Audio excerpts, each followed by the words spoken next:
రేవంత్ రెడ్డి తీరును చూసారా? నిధులు ఇవ్వకుండానట పార్టీనే డైరెక్ట్‌గా ప్రధానినే మార్చేస్తా అని చెప్పేసి రేవంత్ రెడ్డి రాహుల్ గాంధీ దగ్గర ఓ చిన్నపాటి స్టంట్ ప్లే చేస్తా ఉన్నాడు. అసలు కథ ఏంది? ఈయన మొత్తం బీజేపీతో టైప్ ఉన్నాడు కదా! మరి ఈయన మాటలు చూసుకుందాం. మంత్రివర్గ విస్తరణ ఇప్పట్లో లేదు. మంచిదే. మోదీయే వచ్చి నన్ను కౌగిలించుకున్నారు. అబ్బబ్బా! అంటే ఈయన పోయి కౌగిలించుకోలేదు. మోడీయే ఈయన వెళ్ళి కౌగిలించుకున్నారట. మంచిది. నిధులు ఇవ్వకపోతే ప్రధాని మంత్రినే మార్చేస్తా. మరి 70 సార్లు వెళ్ళినావు మరి. ఎవరిని మార్చినావు? ముఖ్యమంత్రి రేవంత్ రెడ్డి. తెలంగాణ సొమ్ము దొబ్బుకొని పోతేవి కదా, తెలంగాణ సొమ్ముని తీసుకొని రాహుల్ గాంధీకి ఇస్తేవి కదా, పదే పదే హెలికాప్టర్ ఖర్చులు నీ ఖర్చులు తెలంగాణ సొమ్ముని వృధా చేస్తున్నావు కదా. 71 సార్లు ఢిల్లీకి పోయి మనం తీసుకొచ్చింది ముఖ్యమంత్రి రేవంత్ రెడ్డి. ఒక అవమానాలు, చెడ్డ పేరు, సీఎం మార్పు అనే పేరు తప్ప మనం ఏమైనా తీసుకొచ్చినా వాడి నుంచి పావుల పైసా కూడా తీసుకురాలి, ఒక్క రూపాయి కూడా తీసుకొని రాలే. ఎంత ఘోరమైన పని అంటే ఇక్కడ మీరు చూడొచ్చు. ఏమంటాడు? నిధులు ఇవ్వకపోతే ప్రధాని మంత్రినే మార్చేస్తాడు. మార్చు మరి, దమ్ముంటే మార్చి. ఇప్పుడు దమ్ముంటే మార్చి అంటున్నా. మార్చు ముఖ్యమంత్రి రేవంత్ రెడ్డి, మార్చు. ఉందా? నిన్నే మార్చేస్తా ఉన్నారు, నువ్వు ఇంకెవరిని మార్చేస్తావు? రాహుల్ గాంధీ నేను మార్చేస్తా అని చెప్తున్నాడు, నువ్వు ఇంకెవరిని మారుస్తావు అనేది ఇక్కడ దాకా అర్థం కాని పరిస్థితి. జర్నలిస్టులకు బీజేపీ బీఆర్ఎస్ పూనినట్టుంది. హిట్లర్పై చేసిన వ్యాఖ్యలను వక్రీకరించారు. ఢిల్లీలో చిట్ చాట్లో ముఖ్యమంత్రి రేవంత్ రెడ్డి మీనాక్షి ఇష్యూపై ప్రశ్నలకు అసహనం. ఏమంటాడు?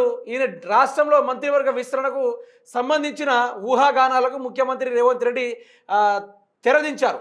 రాష్ట్ర మంత్రివర్గ విస్తరణ ఇప్పట్లో లేదని, పార్టీ అధిష్టానానికి ఆ ఆలోచన లేదని చెప్పారు. ఢిల్లీ పర్యటనకు వచ్చిన సీఎం శుక్రవారం మీడియాతో మాట్లాడారు. ఎవరైనా కలిస్తే గెలిస్తే డైరెక్ట్ పోయి ఎవరిని కలవాలి? రేవంత్ రెడ్డిని కలవాలి, అధిష్టాన పెద్దల్ని కలవాలి. అంతేగాని రేవంత్ రెడ్డి ఏం చేస్తాడంటే డైరెక్ట్ పోయి నరేంద్ర మోడీని కలుస్తాడు. ఆ పిక్కు బయటికి రాగానే రేవంత్ రెడ్డి ఏమంటాడు? లేదు నేను నరేంద్ర మోడీని కౌగిలించుకోలే, నరేంద్ర మోడీ వచ్చి నన్ను కౌగిలించుకున్నాడు అని చెప్పేసి మాట్లాడుతూ ఉన్నాడు. ఇక్కడ ఏమంటాడు? నాకు నిధులు ఇవ్వకుంటే నేను ప్రధానమంత్రినే మార్చేస్తా అంటాడు. మరి నీకు అంత పౌరుషం ఉన్నోడివి అయితే, నిజానికి నువ్వు అంత గట్టున్నోడివి అయితే, నల్లమల్ల పులే అయితే, తెలంగాణ బిడ్డవే అయితే ఏం చేయాల్సిందంటే 71 సార్లు ఢిల్లీకి పోయినావు కదా, మరి ఆ పౌరుషం ఎడిపోయింది? మరి 70 సార్లు ఢిల్లీకి వచ్చినా ఏం తమాషాలు అవుతుందా నరేంద్ర మోడీ? మాకు నిధులు ఇవ్వవా? మేము జిఎస్టీలు కడుతున్నాం, మీకు అన్ని రకాలుగా పనులు కడుతున్నాం, మాకు నిధులు ఇవ్వడానికి ఏం మాయారోగం అని చెప్పేసి నిలదీయాల్సింది పోయి ఈరోజు రాహుల్ గాంధీ దగ్గర పోయి నాకు నిధులు ఇవ్వకుండా నేను ప్రధానమంత్రిని మార్చేస్తా అంటే, ఈ జోకులు చిన్న పిల్లగాలకు చెప్పు, బుడ్డ పోరగాలకు చెప్పు, నవ్వుకుంటారు కొద్దిసేపు. 71 సార్లు ఢిల్లీకి పోయినాడు, ఒక రూపాయి తెలియదు, కానీ ఈయన సీఎం ప్రధానమంత్రిని మార్చేస్తాడంట. నిన్నే సీఎంగా మార్చేస్తూ ఉన్నారు, నిన్నే తీసేస్తూ ఉన్నారు. రాబోయే రోజుల్లో నీకే భవిష్యత్తు లేకుండా పోతుంది. రాబోయే రోజుల్లో నీకే పరిస్థితి తారుమారయ్యే అవకాశం ఉంది. ఇప్పుడు దీన్ని పట్టుకొని నువ్వు మాట్లాడుతూ ఉంటే నవ్వుతున్నారు ముఖ్యమంత్రి రేవంత్ రెడ్డి గారు, నవ్వుతున్నారు. అంటే ఘోరమైన పరిస్థితి.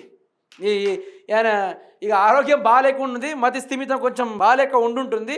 అందుకని ఆయన ఏం మాట్లాడాలో ఆయనకు అర్థం కాలేక సతమతమవుతా ఉన్నాడు.